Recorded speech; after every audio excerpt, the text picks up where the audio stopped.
Hello guys, आज मैं the forgotten field मानवा के चैप्टर 55 और 56 को हिंदी में एक्सप्लेन करने वाली हूँ। लेकिन चैप्टर स्टार्ट करने से पहले मैं एक छोटी सी बात क्लियर करना चाहती हूँ आप सबसे। काफ़ी लोग कमेंट्स में पूछ रहे हैं कि मैं पुरानी इमेजेस ही क्यों यूज़ कर रही हूँ, नए पेनस क्यों नहीं दिखाती। तो मैं उन सबको बताना चाहती हूँ कि द फॉरगेटन फील्ड मानवा में अभी 26 चैप्टर ही रिलीज़ हुए हैं। मैं उसके बाद की स्टोरी ओरिजिनल नॉवल से कंटिन्यू कर रही हूँ।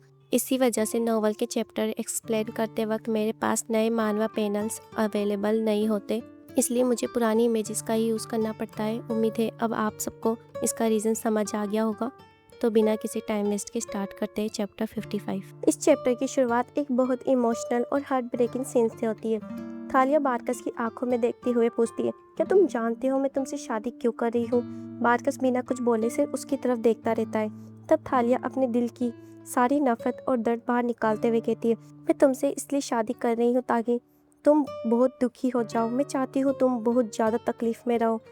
ये सब बोलते वक्त थालिया के अंदर इमोशंस का तूफान चल रहा होता है। वह चाहती है कि बारकस गुस्सा हो, उसे रिजेक्ट कर दे या उसे धक्का देकर कह दे कि वह उसे कभी अपनी वाइफ नहीं बनाएगा, क्योंकि थालिया के दिल में एक ही सोच चल रही होती है, अगर वह मुझे मना कर देगा तो शायद हम दोनों की ज़िंदगी बच जाएगी। चाहे उसका अपना दिल टूट जाए, लेकिन अगर बारकस उसे रिजेक्ट कर देगा तो शायद दोनों फ्यूचर की ट्रेजेडी से बच सकते हैं। उसके चेहरे पर कोई गुस्सा या शोक नहीं होता, लेकिन बारकस फिर भी वही करता है जो थालिया एक्सपेक्ट नहीं करती।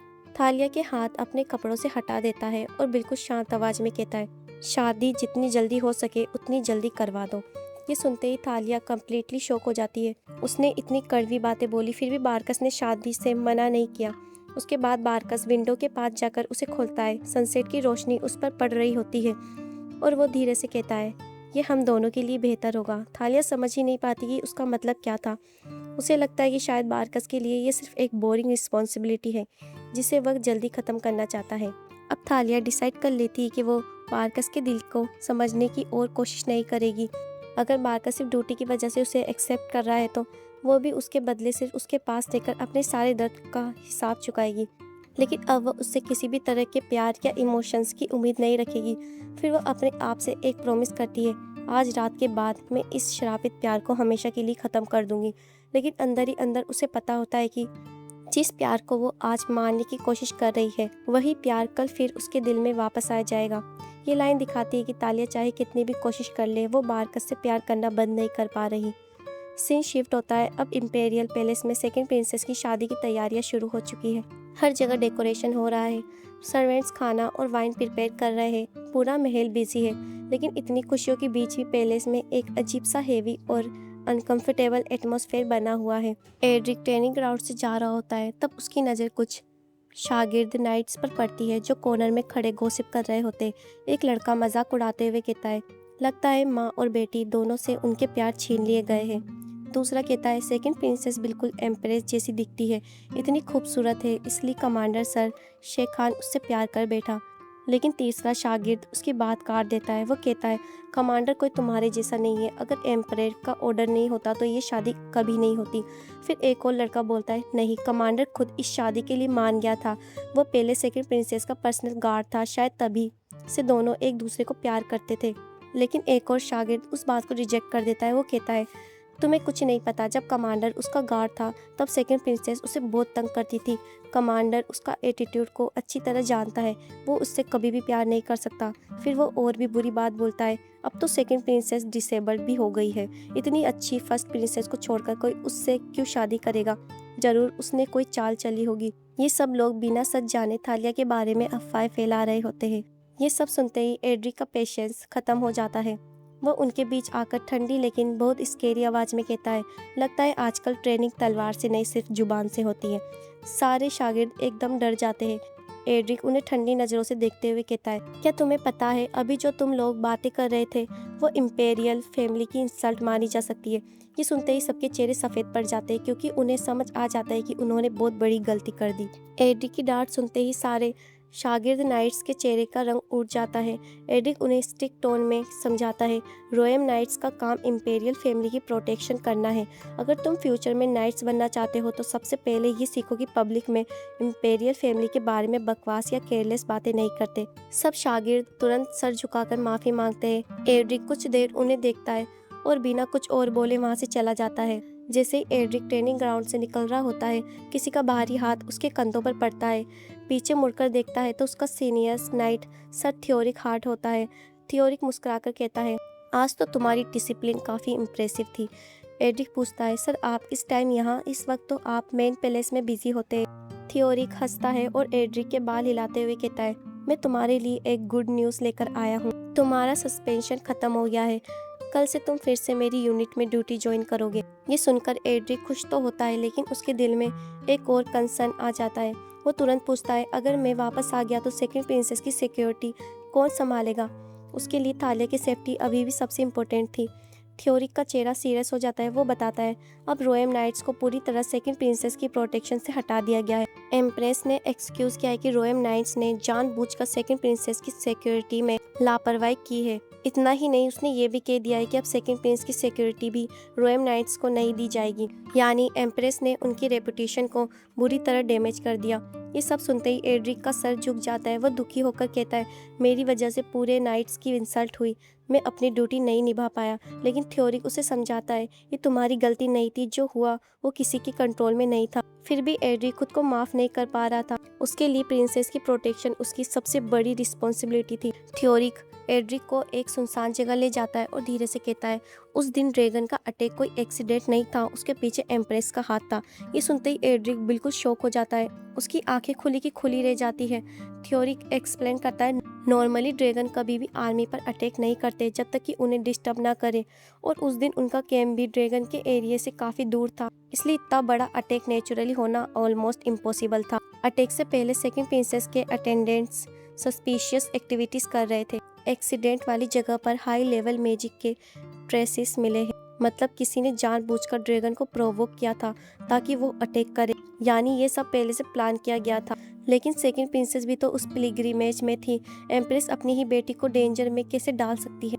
थ्योरी का जवाब और भी ज़्यादा शॉकिंग होता है। वो कहता है, इसी वजह से किसी को एम्प्रेस पर शक भी नहीं हुआ, क्योंकि जब खुद की बेटी भी विक्टिम बन जाए तो कोई माँ पर कभी डाउट नहीं करता। ये एम्प्रेस की सबसे डेंजरस चाल थी। थ्योरिक बताता है, उन्होंने सीक्रेटली इन्वेस्टिगेशन भी की थी, लेकिन एम्प्रेस ने इतनी सफाई से प्लान बनाया था कि कोई डायरेक्ट प्रूफ ही नहीं मिला, सिर्फ कुछ इनडायरेक्ट क्लूज मिले। और सबसे बड़ी बात, इस एक्सीडेंट की सबसे बड़ी विक्टिम ऑफिशियली एम्प्रेस की अपनी बेटी ही थी, इसलिए कोई भी उसके खिलाफ उंगली उठाने की हिम्मत नहीं कर सकता। ये सब सुनने के बाद एड्रिक को थालिया की याद आ जाती है।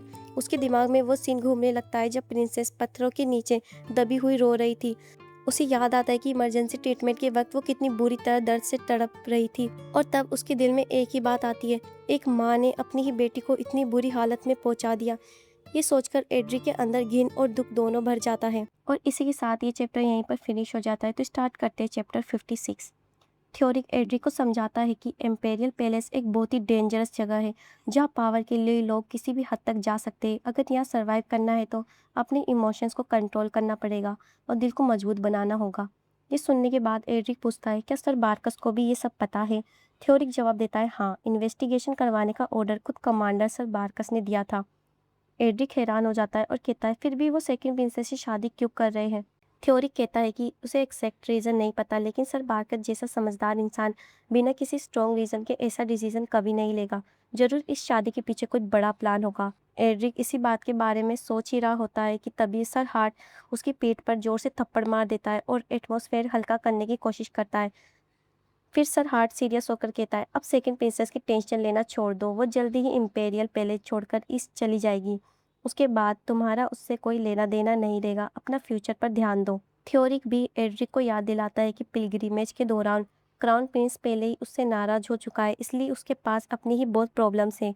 दूसरों की फिक्र करने के बजाय अपनी पोजीशन बचाने की सोचनी चाहिए। ये बात सुनकर एड्रिक उदास हो जाता है। वो कहता है, उस वक्त मुझे लगा था कि सेकंड प्रिंसेस की रक्षा करना ही मेरी ड्यूटी है। मैं उसका रॉयल नाइट था, इसलिए मैंने वही किया जो मुझे सही लगा। सर हार्ट उसकी बात सुनकर कहता है, अब वो सब खत्म हो चुका है। अब वक्त आ गया है कि तुम अपनी असली जगह और अपनी ज़िंदगी की तरफ वापस देखो। एड्रिक दूर महल की तरफ देखता है जहाँ थालिया रहती है। वो सोचता है कि उसने तालिया की सिर्फ 2 महीने ही सर्विस की थी, लेकिन जब उसने अपनी आंखों के सामने तालिया को इतनी बुरी तरह इंजर्ड होते देखा था, तब से वह उसकी चिंता करने लगा। फिर खुद को समझाता है, सर हार्ट सही कह रहे हैं, मैं अब उसका गार्ड नहीं हूँ। इम्पेरियल पैलेस में सब लोग उसे नफरत करते हैं। शायद अगर वो सर बारकस से शादी करके इस चली जाए तो कम से कम उन लोगों से दूर रह पाएगी जो उसे हमेशा दर्द देते हैं। ये सोचकर एड्रिक अपनी गिल्ट छोड़ने की कोशिश करता है और सर हार्ट से कहता है, मैं समझ गया। सर हार्ट मुस्कुरा देते हैं और दोनों वहाँ से चले जाते हैं।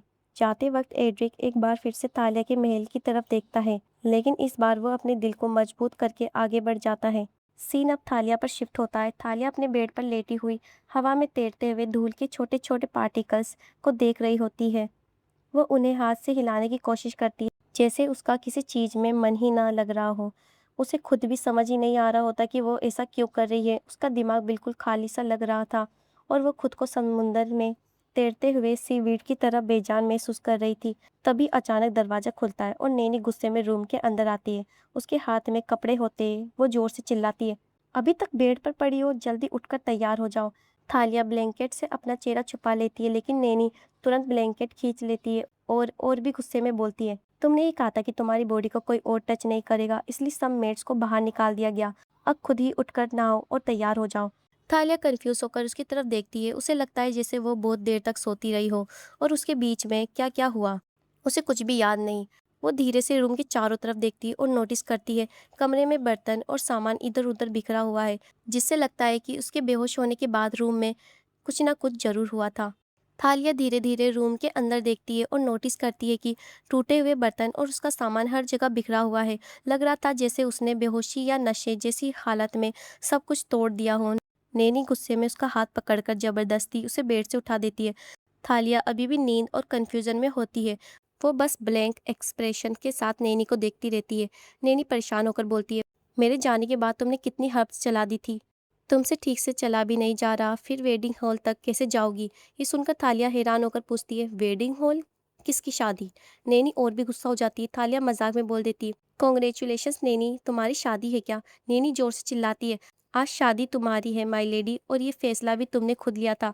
तब तालिया को धीरे धीरे याद आता है कि हाँ, उसने सर बारकस से शादी करने का डिसीजन लिया था, लेकिन उसका दिमाग इतना धुंधला था कि उसे याद ही नहीं आ रहा था कि उसने ये कब डिसाइड किया। वो सोचती है, आज मेरी शादी है तो मुझे तैयार होना ही पड़ेगा। नैनी उसे बाथरूम ले जाती है और कहती है, मैं सिर्फ तुम्हें नहलाऊंगी और अंडरगारमेंट्स पहनाने में हेल्प करूंगी, बाकी तैयार करने के लिए एम्प्रेस पैलेस की मेड्स आएगी, और हाँ, किसी पर हमला मत करना। थालिया हंसी रोककर बोलती है, मैं कोई बिल्ली हूँ क्या, मैं लोगों को क्यों स्क्रैच करूंगी? नैनी उसकी बात सुनकर सिर्फ गहरी सांस लेती है और उसके कपड़े उतरवा कर नहाने के लिए भेज देती है। जैसे ही थालिया बाथटब में जाती है, नैनी उसके सर पर एक के बाद एक ठंडा पानी डालना शुरू कर देती है। फिर उसके पूरे बदन पर फ्रेगनेंट ऑयल लगाकर इतनी जोर जोर से ब्रश से रगड़ती है जैसे किसी प्रिंसेस को नहीं बल्कि किसी कुत्ते को नहला रही हो। लेकिन थालिया कुछ भी कंप्लेन नहीं करती।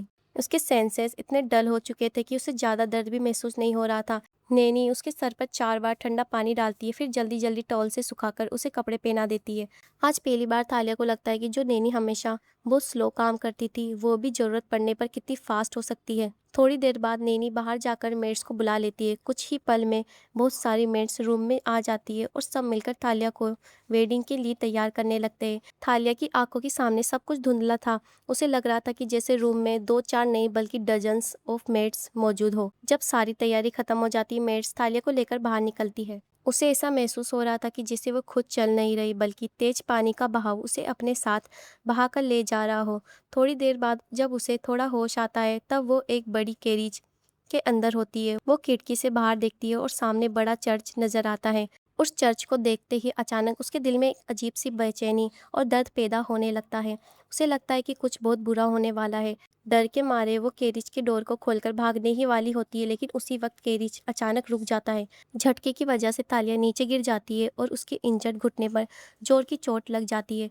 दर्द की वजह से वो अपनी चीख को मुश्किल से रोक पाती है। तभी कैरिज का दरवाजा धीरे से खुलता है। दरवाजे के सामने सर बारकस खड़ा होता है। उसने प्योर वाइट फॉर्मल सूट और अपने फैमिली क्रेस्ट वाला क्लॉक पहना हुआ था। वो झुककर थालिया की तरफ देखता है और उसकी गहरी नीली आंखें धीरे धीरे तालिया के चेहरे को ऑब्जर्व करने लगती है। और इसी के साथ चैप्टर 56 यहीं पर फिनिश हो जाता है। तो मिलते हैं नेक्स्ट वीडियो में, जब तक के लिए बाय बाय।